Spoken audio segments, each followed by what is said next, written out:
welcome back to the hands-on. The last thing we've done was calculating some more time steps, and maybe we go a little bit through this main, this one method to see what we're setting up here. So the first thing we do, we define a path, and I write in where this should be written, and a simulation name. Those are things we have to do because the simulation name defines the files we write out in the end. And the path defines where it's written. Then we define here a Reynolds number. So this is 300 now. Maybe if you want to play around with this thing, you can change it to 1000 or something. Maybe we do it, and why it's calculating, I can explain more. So this velocity, and this is maybe a really big issue for beginners, is an SI unit. You always have to keep in mind that lattice Boltzmann have its own units, so always dx to dt or something like that. And our old boss forcing us to always store also the SI units somewhere in the code. So this is what you see here. So this should be now 1 meter per second, what I set up here. We always calculate 2 lattice Boltzmann units and back to SI units and all this stuff. And you can distinguish between this thing by this LB. You always call the SI units velocity and lattice Boltzmann units velocity LB. Yeah. The same is true for viscosity and so on. So now we have a number of nodes per sphere that we define here. That means in our case that we say over the diameter of the sphere we want to set up 10 nodes. So it's pretty coarse. Yeah? We can change it if we want later. And we define the diameter of the sphere, but this is also SI unit. Yeah. So if okay, we have to look into the grid later, then we know how large the grid is. So we use this value to set up the domain. Can I, when you define the Reynolds number, yeah. do you then define on what scale it's defined? I mean, in this case it would be the cylinder, but where? We will see when we calculate the viscosity. In this case, our length is 1. Whatever 1 means. So our velocity, lattice Boltzmann, divided by Reynolds number is our viscosity. Okay, so it's not actually the Reynolds number on the sphere. Partly because you didn't use the radius or the diameter of the sphere inside this definition. No. Okay, a little bit unintuitive. Yeah, okay. Maybe we have to. Maybe I have to write it down. That we have to do it better here. So. Because then people will get amused about the Reynolds number. Then if they try to run the Reynolds, they see there's a vortex shedding on the sphere starts at Reynolds number 300, and they see it happens with a different Reynolds number, right? Yeah. Actually, you can correct. I mean, you can just type d sphere times velocity there. I guess this is related to 1 dx, right? This is the grid Reynolds number here. Right. This is in LB and LB. So you would have to the number that would be 10, right? So it's So this is the grid Reynolds number here. Yeah. So then you would have to number times the what was? Yeah, times number of nodes per sphere. Number of nodes per sphere. Yes. This have to be. Wait. Oh. Here? Maybe I'm wrong. No, but lost, No. I mean, Martin, what's your job? I don't know. What Gatekeeper. Reynolds number is Gatekeeper. 2 times L by viscosity. Yes. So, okay, basically we use the grid Reynolds number here. So the Reynolds number for what? Grid spacing. This is what we set up before, and now it's for the whole sphere. Okay, but I lost track. Okay. So maybe we try in some minutes the STL.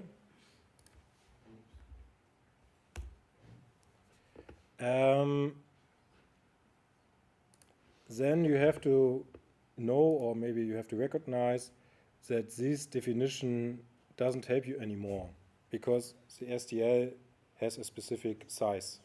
Yeah. So right now I'm creating a sphere by the grid generator, so I can define the diameter from the STL. This is fixed or is in the file. So this we have seen, time out, time end, what you can define. So now we come to the lines where I get a question in the break, because I guess a lot of you guys don't want to set up everything in the CPP file, but just want to use this config file. Yeah, so users just don't want to compile every time they change something. Kommt das jetzt von einer Seite? Das Licht?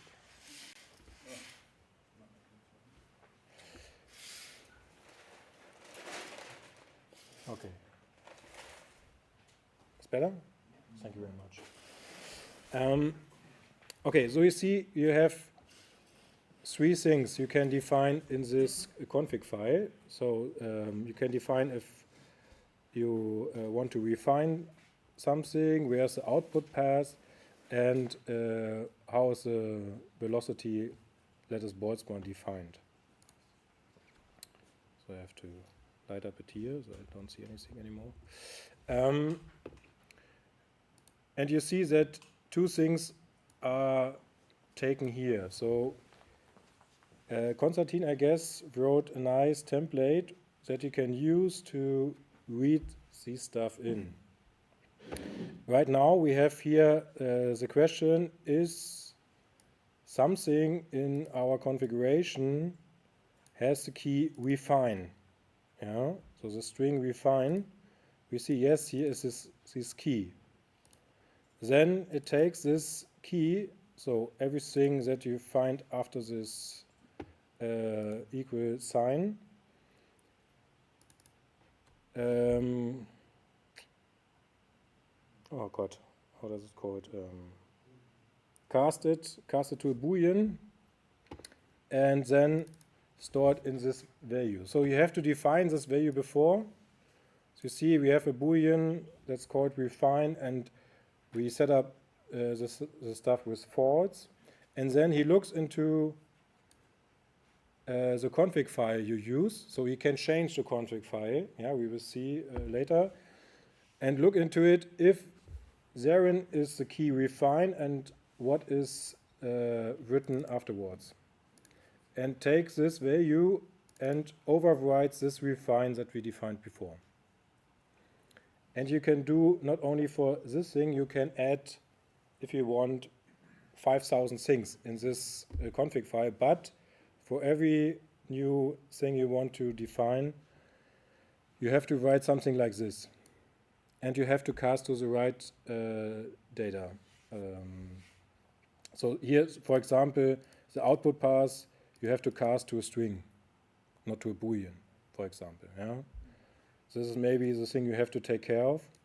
And what we see here, I can change everything up here. Yeah, I can write whatever. He doesn't care because in line 80, he overwrites everything I write before in this value. Yeah, why? Because this key he will find here. Yeah. So I only put in something here that it's initialized, this value, but when we have this kind of file and this and this key, then it's overwritten. Okay. Hm. Was macht Martin nicht? I hear you. I explain then maybe tomorrow other day in the configuration file task. Yeah, maybe in CPU code you work a little bit different. I think it would be work the same. I don't know. Can you use try-catch construction in your main? I could use, but I don't want to. If you use the try-catch for exception, then you don't need to do this if question. Okay, instead of the if, you use a try catch. Yes. Okay. So this is, I don't see a big difference, but maybe I have to reload this. You also change No. Okay, I don't see a big difference here. Okay, where we are. Yeah, so what do we do in line 86, for example? We calculate our delta x. We need this value to create the grid.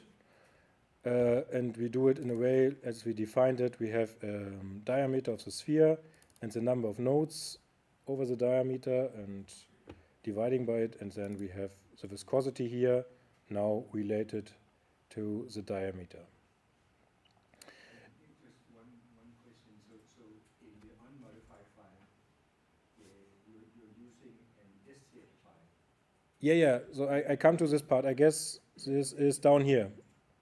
Give me 5 more minutes, and I'm at the STL. Yeah, it was just that there was a comment saying that this sphere is not used for anything because of the STL. But it is, right? Yeah, but only, okay, the version you downloaded is basically using this STL file, but I changed it in the beginning. That I'm using this sphere instead of this. I don't know, maybe you missed it, maybe I was too fast. No, I was just thinking, there's a comment saying that the sphere one is not used, but as far as I can see, it's used to compute the x still, even though you have an STL file. Now I understand. So you said when I use the STL, this isn't correct anymore. There was a comment saying, take care, it's not the sphere is not used because you're Yeah. here using it. You're totally right. And also with the grid builder, as far as I can see, you also generate a grid where you have -3 times the sphere Yeah. to 10 the sphere. So, you know, we are cheaters somehow. Our STL is the same size as the one I defined here. Okay. If you use some different STL, you have to change this value of the sphere, or if it's not a sphere anymore, maybe a cylinder or something like that, then you have to define this value. This is true. You have to know how large your STL is. May I add something? I mean, dealing with STL, I think we can calculate delta x independent from the geometric. Yeah, we can do everything the other way around. So we have, maybe if you want, yeah, maybe you use this driven cavity test case or something like that, so we don't have anything like STLs, so we define our grid in a different way. I just asked Yeah. just to be sure that I didn't misunderstand. No, so you're totally right. Yeah, this is the way we do it here. Maybe we want to show that we can do it from the one side and the other side. So if you have something and you know the size, you can define everything around based on this value. So maybe we see it here better. When you create the grid, you want to create the grid, so the first thing you have to do, you have to create this grid builder. Okay, maybe here's the step I have to add something. And this also counts for me. We are not allowed anymore to use unsafe pointers. So I'm an old guy, and I'm always more a hacker than a software developer. And I'm using this plain C pointers when I'm implementing something. And I was happy to some extent. They worked, everything's fine. As long as I'm the only one who working on something, I manage this as it works.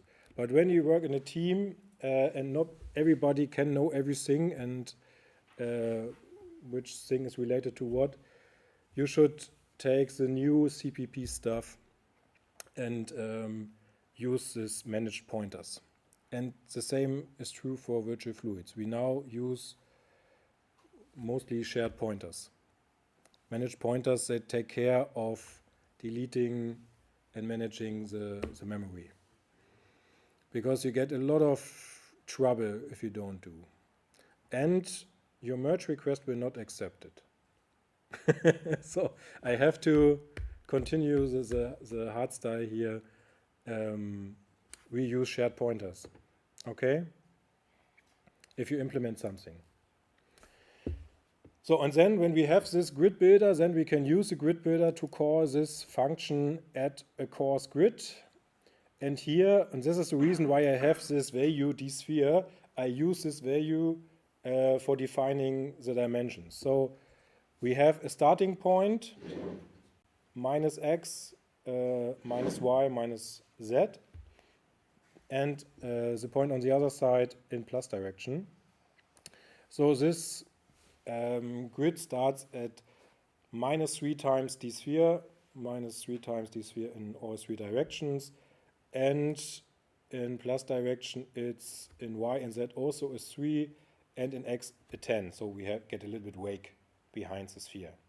Yeah, this is where you define the dimensions of your flow field. And in the end, you have to say the delta x. Yeah, so how is discretized?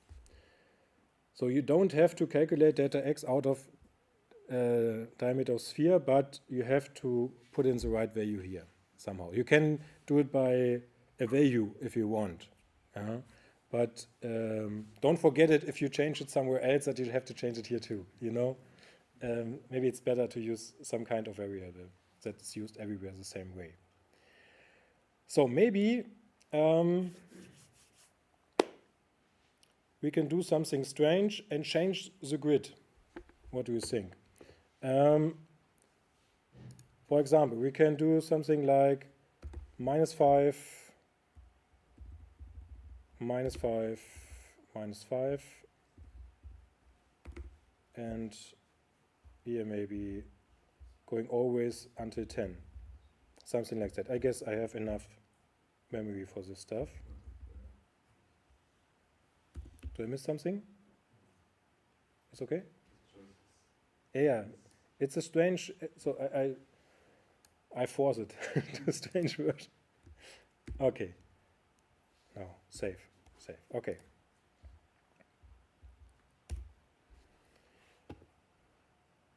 Okay, and while it's compiling this funny thing, here I changed this using a primitive instead of using the STL.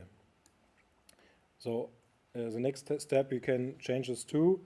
So we have a lot of basic geometries that you can create with our grid generator. We also can do a conglomerate of several of these things to do some fancy stuff probably. Maybe this is something you can play around with a little bit. I don't know exactly if we have an app. No, I guess we don't have an app where we have a conglomerate in it where you can steal it from. Maybe I think about to do one. Because this is a really nice thing.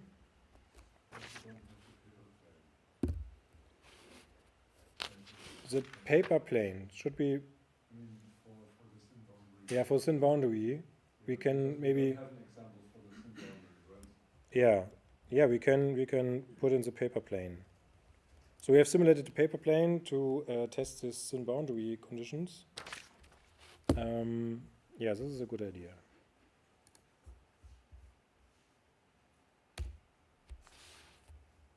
Okay, maybe it's getting slower because it's getting larger. You will see. I'm not sure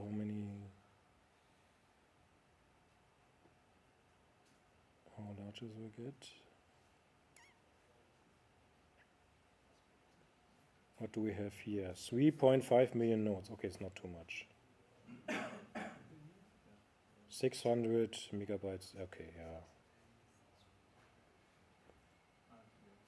Okay, so if you're not sure about your values, what in your setup, you always can look into this logger.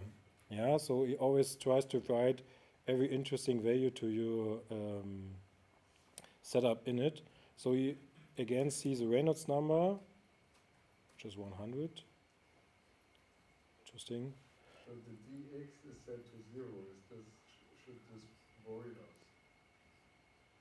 dx is set to 0. You have to go up again. Okay, this is wrong. Yeah. You have to maybe set the word length at some point. The word This length is is new because thing the that word is length is relative. set to The word 0. length is set to 0. Yeah. Okay, interesting. Okay. It's a fun thing that you always find some. Yeah, if you don't set anything, it just assumes to be 0. But where is the word length set here? Yeah, that's the point.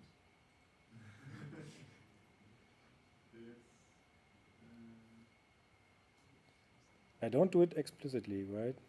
No.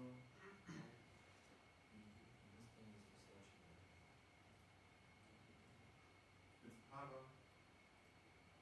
In para? Yeah, para. No. You know why the Reynolds number is 100, because you're still confusing grid Reynolds number with sphere Reynolds number. You said 1000 and the size of the sphere was 10. This is the difference. So you are somehow calculating, because when you calculated the Reynolds number, now you change the definition of the Reynolds number here, but then in the output you also have to change the definition of the Reynolds number. Yeah, this doesn't fit anymore, right? Yeah.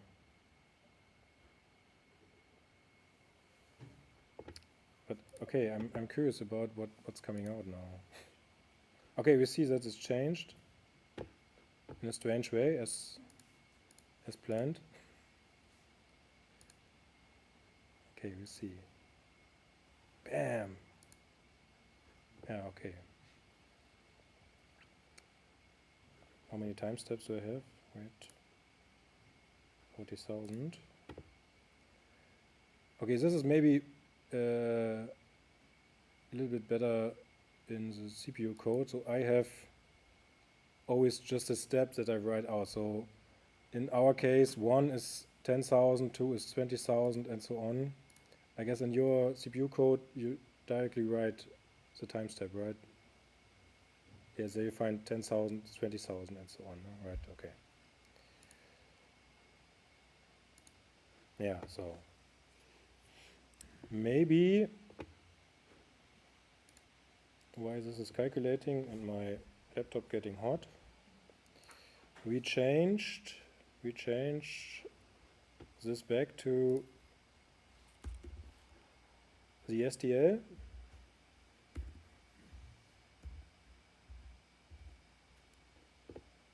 So this is you see here, this is wrong. I learned we have to do 2 points, and then this should work somehow.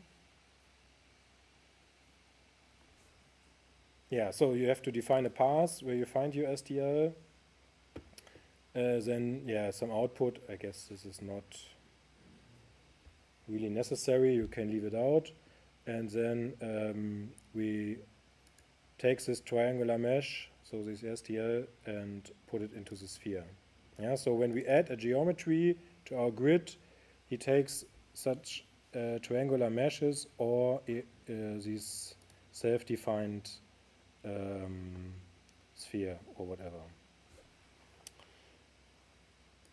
So maybe we stop this stuff here.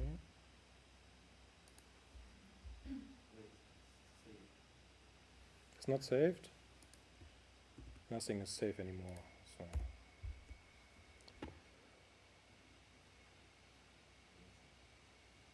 Okay, while this is compiling, maybe I can talk about this thing here. So we have to define if we have some periodic boundary conditions, because we have an indirect addressing scheme. Means that every node knows its neighbors because we store the neighbors.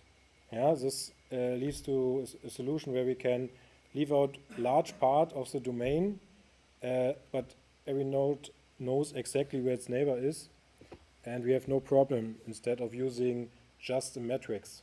Yeah, so a classical matrix. And by setting up this periodic boundary conditions, by just saying true, we define that the last fluid nodes of our domain don't have the stopper nodes at their neighbors, but the first nodes on the other side. And the same is true for Y and Z. Yeah, so we redirect the neighbors at the outer boundaries if we say here true in one of these directions. So we are back. One thing we totally forget, because we were searching for this STL problem, was this grid refinement. So I've done it just with the other config file. And so what we are doing here, we take the sphere and scaling from the sphere to build additional grids. In this case, 2 additional grids. So this is what you're seeing. Wait, here. So here you add this 2. So it's 2 additional grids we want to put in, and you go from a sphere, starting from a sphere. You have to know the location of the sphere. So this is in 0, 0, 0. This is the location of the the middle point, and then the scaling is this d-sphere. And from there we have implemented a minimum distance that we want to have to the first interface, and then between the interfaces also a minimum of space, and this is what you're seeing here. So we have a little bit more space from the surface to the first grid interface, and here in between, I guess something like 6 or so. 1, 2, 3, 4, 5, 6. Yeah. So.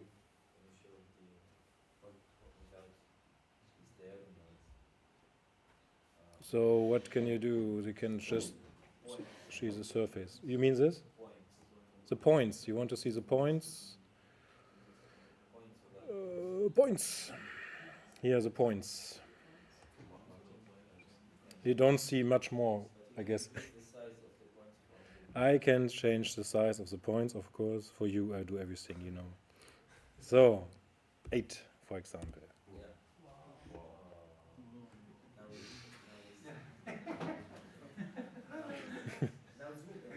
Now zoom in, okay. So, and because I was bored, I run it again with twice the size, but only 1 step. So we go back. How do we define the thickness of this refinement? The thickness is fixed. So as I told in the beginning, you have 5 nodes on the fine grid and 3 nodes on the coarse grid every time. Okay. So this is what you need for the overlap. And then we define a distance to the next interface, and this should be at minimum 6 points in between. Where do we define it in the code, this distance? We have to look into the grid generator. So somewhere in it you find something like a 6 and a bit more for, yeah. To make any STL file and refine the grid using any shape? No, this is doesn't relate it on the STL file. I define a sphere and go from there. So what you can do some kind of conglomerate of multiple basic geometries and use this as your surface somehow. But you cannot use an STL right now. Maybe we add this. Yeah, so you can add, I guess, cylinders, spheres, cubes, some things, and then you can combine them to something more complicated and use this to scale. How did Stefan did this for Basel? Yeah, he used a conglomerate of several different. He redraw this. Yeah, he redraw it based on simple geometries. Yeah. But it's my question actually, because I understood for the overlapping for the 6, it was just like from the sphere, for example, the thickness of the first layer, do we define it somewhere? Like No, this is in the grid generator defined. Okay, This space. You mean from surface to surface? Yeah. It's also defined, and it's always wider than between two interfaces. So, but okay, this seems also to work here. And when you see now, twice the resolution looks much more than a sphere. You see, and the only thing you have to change in this app is to write here 20 nodes over a sphere instead of 10, and then everything changes because we use this variable to define this data x and all this stuff. Yeah.